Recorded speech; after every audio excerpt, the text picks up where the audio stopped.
I first started coming to Aspen when I was a kid. I came with my family like 2 or 3 times growing up as a teenager, and fell in love with the skiing and the town, and the lifestyle here was clearly pretty cool. Even at a young age, you could see it was an aspirational place to be and to live. When I went to college, I went to University of Colorado in Boulder, and again spent a little bit of time up here on weekends for things like Ruggerfest, or came up and stayed with friends occasionally that lived here. I was on the ski team, so I'd come up here and train at Highlands with some of the team members, and again, just enjoyed Aspen. When I graduated to CU, I actually went down to Taos, New Mexico to be a ski bum for 1 year. And it was between Aspen and Taos, and that was a classic ski bum. I think Taos had more snow that year, so I just went down there. And tell me about your mindset there. So when did you go for a season? Did you plan to do a couple of years? Was it time off for you, or? I graduated ahead of above average speed at CU, which is 4.5 years. So it was December when I graduated, and yeah, it was winter. I thought, well, I should probably go be a ski bum for a winter. I figured I could get a job doing that, so I went down and taught skiing. And I wasn't thinking too far ahead beyond. I knew that that summer I wanted to travel, and I had plans to take a trip after graduating, go around the world. So I did do that. Beyond that, I didn't really know what I was going to do. And sure enough, when I was traveling, things were pretty flexible, and I was in Asia and different places, and I decided, I needed to get back to the mountains and spend another winter. That was pretty great. It just struck me as the right thing to do, and I spent another winter doing that. And at the end of that season, I said, maybe I could make a living out of this, and went to management there and said, hey, I want to be like you when I grow up, you being Ernie Blake, who was the founder of Taos. And he said, well, why don't you come and learn what it takes and see if you still feel that way in a couple of years. And so that's what I did, and I went and started out making snow, and then I drove cats, and I worked ski patrol, and I worked lift maintenance and vehicle maintenance. I spent a total of 6 years there working in different departments and getting a bunch of experience on how things work in the ski business. And the more I did, the more I fell in love with it. And then I went to school in the University of Denver. I got my MBA, and when I graduated, one of the people I worked with in Taos was the ski school director up here in Aspen Mountain, and he hired me to come over here and be a ski school supervisor on Aspen Mountain. So at that point I was married, my wife Laura, and she was pregnant, and here we go, new job, new community, new everything, and just sort of went from there. And what's your current position here? I'm president and CEO. I've been here for 19 years now, so that was 93 when I moved here, and I've been in this position since 2006. So we're moving into ski season, and around this time of year, what are some of the pressures that you're under for being ready for ski season? The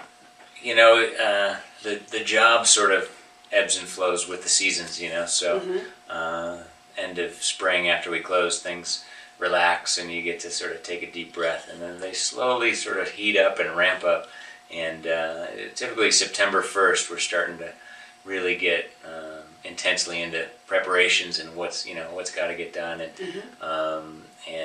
that just continues to ramp up. So by the time you get to mid-November, it's okay, here we go, we need some cold temperatures, then we need some snow, we got to make sure we have enough employees, and we got to make sure all our projects are done, and obviously the marketing's online, we got people booked, and what's the pacing, and all those things. So it definitely gets pretty intense this time of year.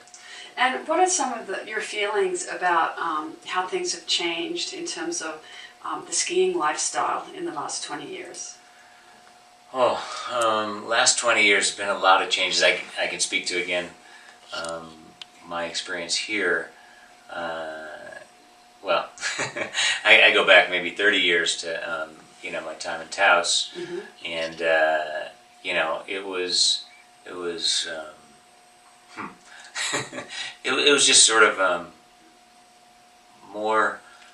I don't even know what to say. I mean, how has it changed? I mean, there's so many things have changed, I guess. The equipment, you've gone from these straight skis to these shaped skis, and you've got powder skis now, and you have these high-speed lifts, and access to this terrain, and the things people ski are now possible before you just sort of looked at and never would consider. So it's really evolved that way, I guess, in the way you ski and how you ski. I'd say in terms of sort of the lifestyle and the the vibe and the values, I'm not sure that's changed so much. Obviously it's matured, or I've matured, and obviously when I was in Taos, I wasn't worried so much about how big my paycheck was or how I was gonna get home and help kids with homework. And obviously now it's much more compartmentalized, where skiing is one part of my life, and being a parent is another, and being a husband is another, and they all tie together. But it's not quite just about hanging out for après ski and then talking about what you did that day and what you might ski the next day. It's it's gotten more complicated. And finally, what do you see the future of Aspen skiing being? Are there exciting new things on the horizon, or do you feel that it has a certain rhythm right now? What do you see for the future? The company, you mean? Or just or skiing? Gotcha. Skiing in Aspen. Yes. Gotcha. I think the future is similar to where we are, and sort of the foundation we have, which is Aspen has always been a place where you have great skiing, incredible variety of skiing, beautiful skiing, and beautiful sort of mountain experience when you're out there.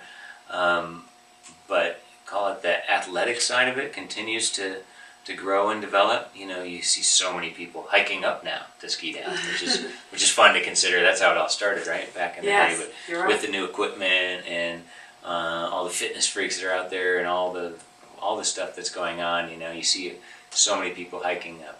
You see so many people adventuring, and going out of bounds or out into the backcountry. That continues to grow. You have the whole X Games vibe and culture, which is permeated throughout not just Aspen Snowmass, but all ski resorts really, and it's everything from the dress to what the kids like to do. So if it's powder, everybody's out skiing powder or riding powder, but otherwise a lot of them are in the parks and they're working on their new tricks and they're hanging out with their friends. It's and I think it continues to be very social that way, and that's a really important aspect of it. And so I think it'll continue to evolve that way, and then finally maybe it's call it the energy around skiing, and not even while you're skiing, the après ski and the nightlife and all those things, the vitality that buzzes around the sport, I think continues to grow, especially if we as a community can remember that and keep pushing on that. And I think overall we're doing a good job of that. So.